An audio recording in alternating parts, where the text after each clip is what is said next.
Hey guys, Andy here, and I'm here to bring you all things Monday to makeup related. If that's your vibe, I'd love it if you would subscribe to be part of my little slice of the internet. And in today's video, I'm bringing you my no-buy Q4 reflections, just my update.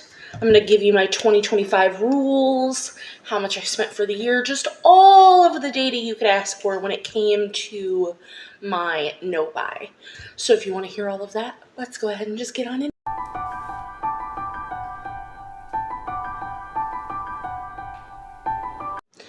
So for December, my no-buy consisted of, I skipped my ice cream beauty box, so I did not spend that $20, $25. I did place two separate $3.50 Ipsy add-ons, though. One for my glam bag and one for my BoxyCharm, which you will see those in those respective videos. So all I spent for the month of December on beauty, skincare, all of that was $7, which is pretty good. I also did not make any sales on Mercari this month, which is fine. So we have total made or earned this month is $0, which is fine. So for Q4, which is, October, November, December, all the burr months, I spent a total of $48.50, which I think is the lowest quarter. Let's look. Where is September?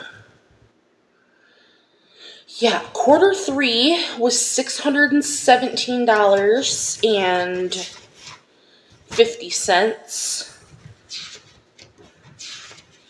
Q2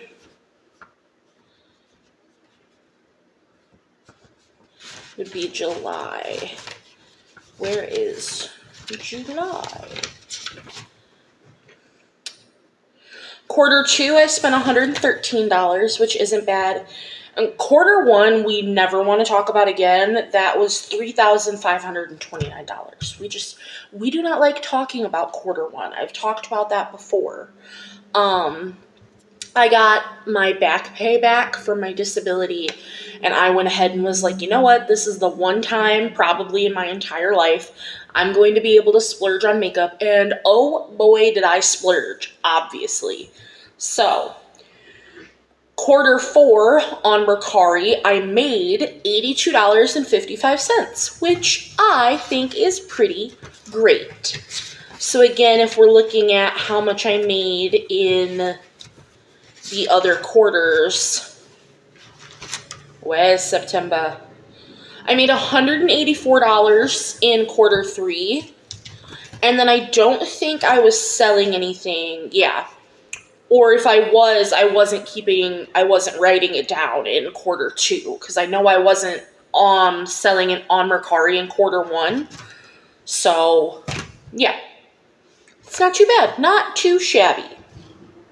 So, for the year 2024, I spent a total, which it is a lot, and it's never going to be this much, I hope, ever again, because this is a grossly amount of money, considering I wanted to be on a no-buy, which is more of a low-buy.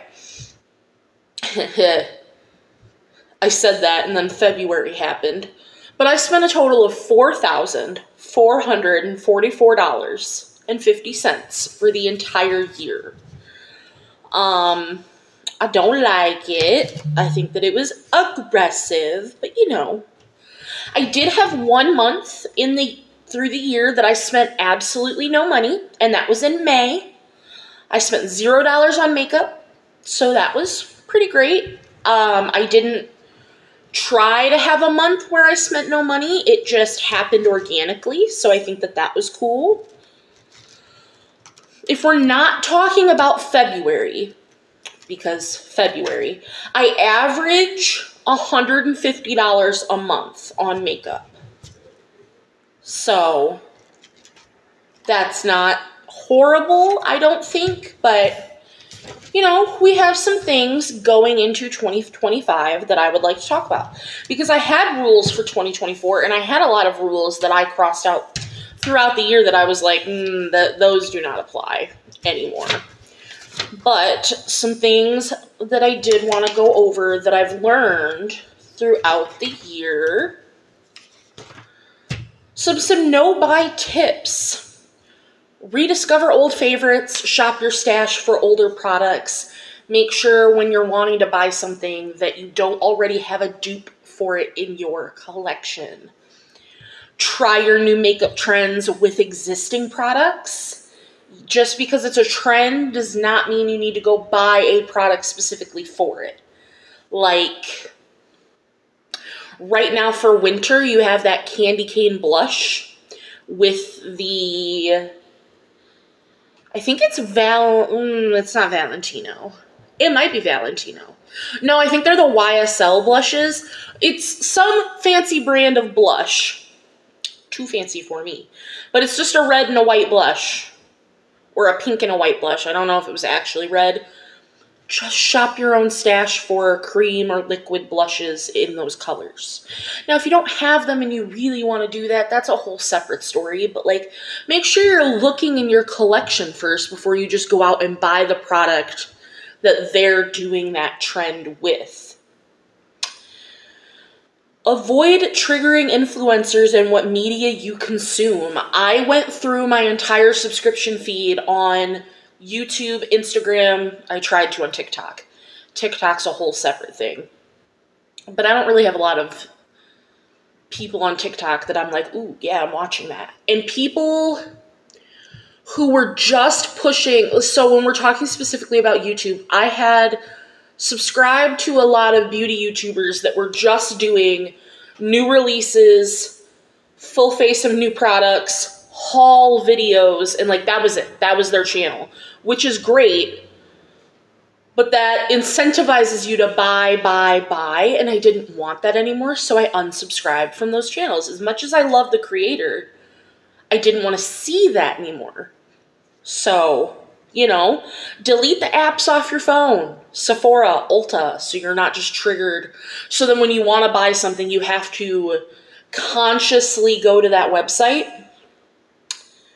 And then also delete your cards from said websites. So when you want to go make a purchase, you also have to consciously put your information back into the website.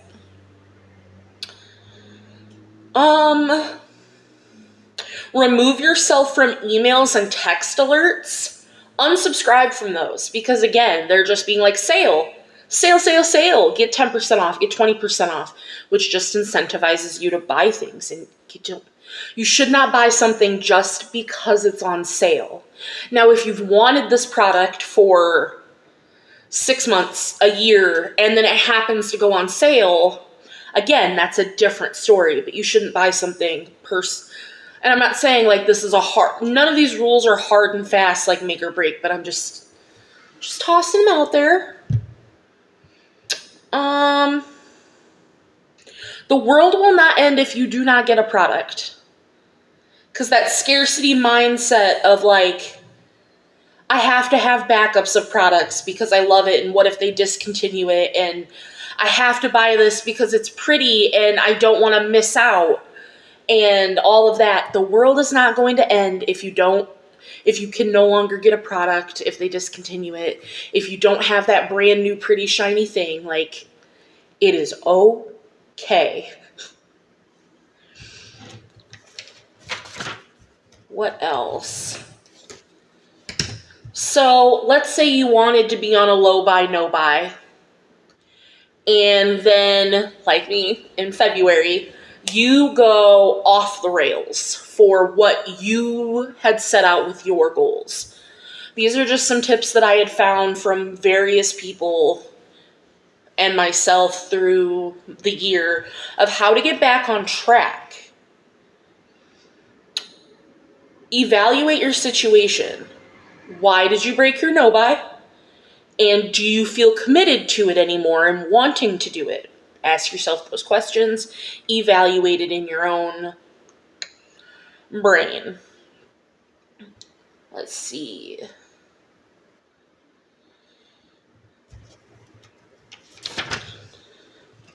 Move on from the failure. Let go mentally of that guilt and shame of breaking your no-buy, because slip-ups should not be seen as a failure. It is okay. Life happens. And just start again. It is okay. Everything will be okay. Shift your makeup focus from collecting and hoarding your items to actually using and panning and getting them out of your collection. Love your collection. Currently, like, I have a couple things that I'm wanting to pan and get out of my collection. And actually, I did today just empty my NYX face glue primer, and I'm very happy to have that out. But I'm currently really trying to rotate through my collection, so that's just a big thing for me. Set specific, measurable goals. Give a 2-item a month limit per month. Like, track your usage, figure out how much you have and how long it'll take to finish. So have a correct and proper inventory. And if you'd like a video on that, I just redid my whole inventory in Google Sheets, and that took a few hours, but it's done, and I really like how it looks. I really like how it's set up. I really like Google Sheets personally, and I've never tracked my uses outside of like project panning, like, oh, I want 10 uses on this, so I'm going to mark that down. But starting in January, I'm going to be tracking my uses on my entire collection so that in 2026 and so on and so forth, I'll be able to be like, I have 50 uses on this product. I have 100 uses on this product, and it took me that long to finish it. Because I love seeing that from other creators and having that data. I love numbers. I love having that. So if that's something you're interested in, just do it. Start doing it. But if you'd like to see how I set all that up, just let me know, because I would absolutely either make a whole video on it, or I can just make a short on like scrolling through and showing you how it looks. I could do that. That's totally cool. Believe in yourself. You can do it. If you have friends in the panning community, or even just friends that enjoy makeup, tell them, hey, I want to be on this low buy, or hey, I want to be on this no buy. Can you help keep me accountable? Friends that care about you are going to be like, absolutely, I will do that. So here are some underconsumption tips, because that was a big thing for a hot second there, underconsumption. Try to hit pan on your items. If you are not able to hit pan on your items, because like you're rotating through them, you probably have too many items in that category. And that's every category in my collection, except probably primer. But even then, you know, how are you hitting pan on primer? So is that really relevant? Absolutely not. Scrape out your products. So here, for example, my Milani lipstick. So you see that plastic? Once it gets down to that plastic, there will still be lipstick in this tube. If you really want to get your whole money's worth, you would scrape all that out and use it. It goes back and forth on people who do that or don't. I'm in the camp of no. Once I get to the plastic, I've gotten my money's worth. Or like, I'm not cutting tubes open to get all of my product out. Like here with this foundation, it's almost gone. I'm not going to cut this open and scrape out the remaining foundation personally, because I just don't feel the need to do that. But if you really want to be like under consuming and using up every bit of product and getting your entire every penny money's worth, you would cut this tube open and scrape all of the product out into a little container and then finish using that. And there are a lot of panners that do. I don't want to. I have too many products in my collection to feel the need to scrape out products. So that's just me personally. That's panning community goes back, it's 50-50 on people who do and don't. So for underconsumption, declutter your products. Go through your collection and swap things with friends. Don't let things expire or unnecessarily go in the garbage. I have this highlighter. I'm going to try it. I'm going to use it once. If I don't like it, I shouldn't just let it sit in my collection and die. I should give it to someone. Like, I should ask my panning friends, like, who wants this? Let me send it to you so it can get use. So we're not just throwing items away in a year. Declutter things to your friends. Keep your empty containers, glass jars for then scraping out products. I do keep containers like this one. This is my Clinique eye primer. As you can see, I have a giant pan on that. When this is empty, I will keep this container because it has a nice mirror, and I just think the component is really pretty. Because if I need to repress like an eyeshadow, a powder, or something, I can do it in this container. So there are some containers that I do think are really cute that I keep. Like, I repressed in this Lottie London compact, I repressed the glitter into here. So, but again, not everybody wants to repress things. Not everybody's into frankening items. But it's just, for underconsumption purposes, it's just another thing that you can do. And then just be mindful of your purchases. That's the real underconsumption, is be mindful of your purchases. And then I think this is the last one I wrote down before we get into, before we get into my 2025 rules, is a no buy versus a low buy.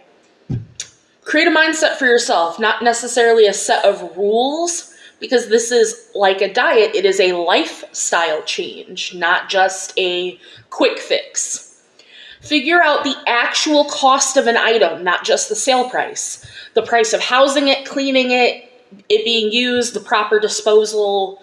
That's why I want to do my tracked uses for 2025, because then I can accurately determine cost per use and see if these items are worth it to keep in my collection. Because let's say this lipstick that I'm wearing today, in a year, I wear it 3 times, but I spent $15 on it. That would make cost per use $5. And is that worth it to keep in my collection? Those 3 times I used it, I spent $5 to use it. So that's cost per use. And I just, it's just something to think about. So, just because you have money for the item doesn't mean you have the time for it. So,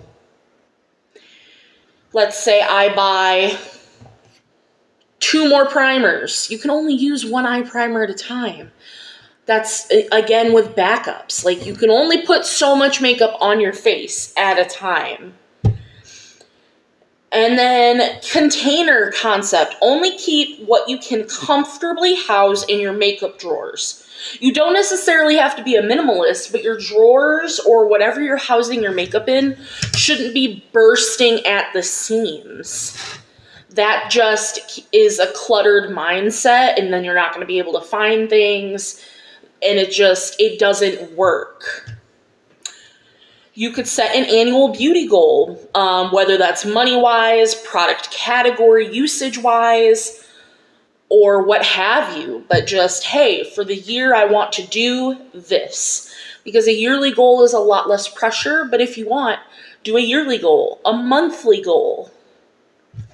Remember why you're purchasing less. Whether it's you're having medical issues, you're moving, you're having housing repairs, for the money-wise, your storage is overflowing, just for a better, cleaner mindset. Just remember why you're wanting to do it. And then the biggest one, which I think was the hardest for me, learn to sit in the discomfort of wanting to purchase something and not. Just not buying it. And why do you feel that way? And I'm a big journaler, so if you want to, even journal about it. But like, just learn to sit in that discomfort. Especially if you have the money to purchase it. Like, just sit in the discomfort of, hey, I really want to buy this, but I'm not going to. And if that makes you feel icky, like guilty, shame, whatever, sit in that and then think about, just ask your questions why. And I journal about it because I'm a journaler, but do you? And now I've already written out my rules. I already have January ready to go. And now I understand that for me personally, it's not a no buy. It is a low buy because I am going to always buy makeup. But I do still want to keep track of makeup, and I think I have better rules in place going forward. I feel like I learned a lot from 2024. So, my Ipsy and BoxyCharm end in February. January will be my last month, and I am not continuing. I'm not re-upping them. So, cool. But I will be still purchasing Ice Cream Beauty Box when I can.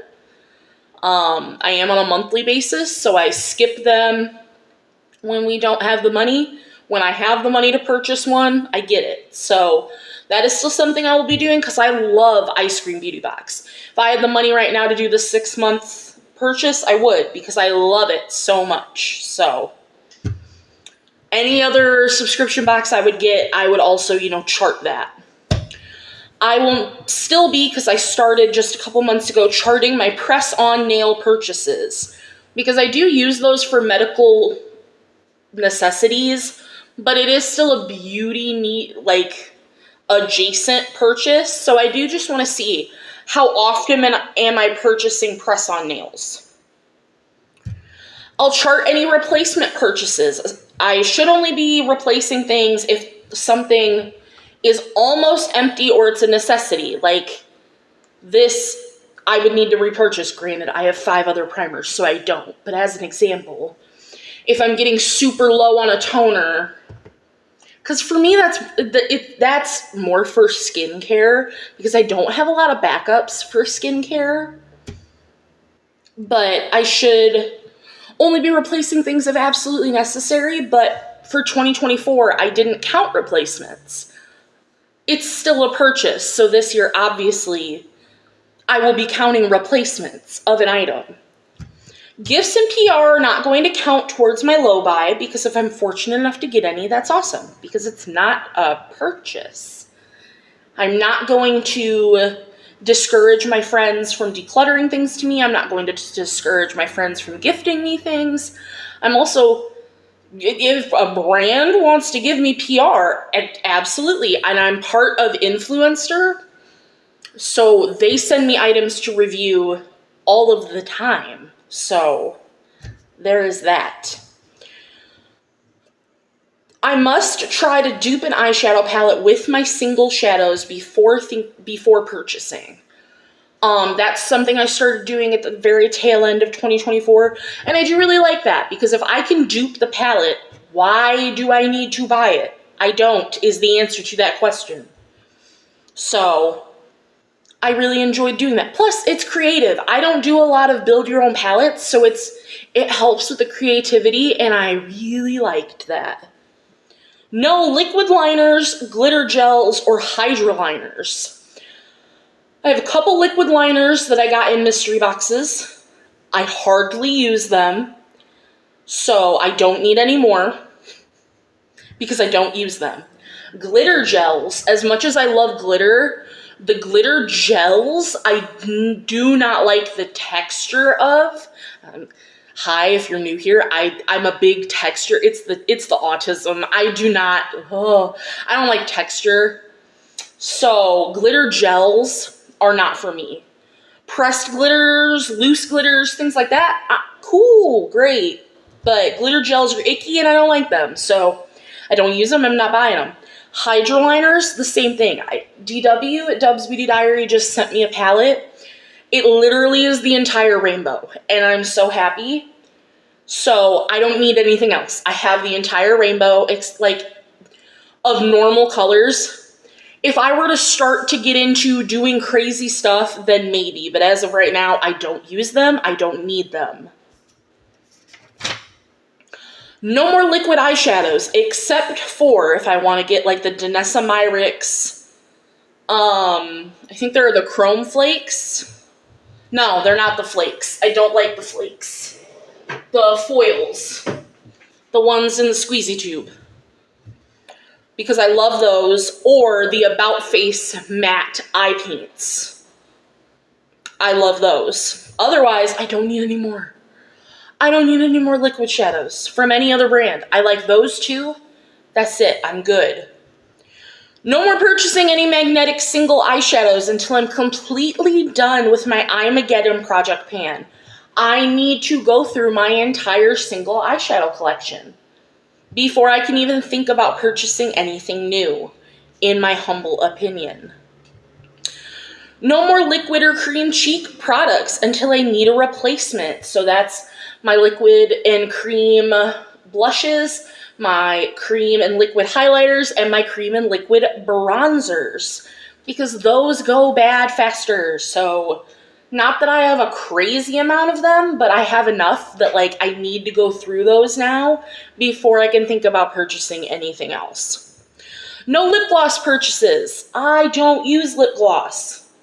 The couple that I have barely get use because the texture of lip gloss is icky, so I don't use it. I don't need to purchase it, even if they're pretty. I do want a multi-chrome lip gloss. DW bought a whole bunch of them, and I think those are really cool. I would try one of those, but other than that, no lip gloss purchases. No base product purchases until I've gone through my entire current collection. So powders, concealers, foundations. I don't need to buy any more of those until I have gone through what I have.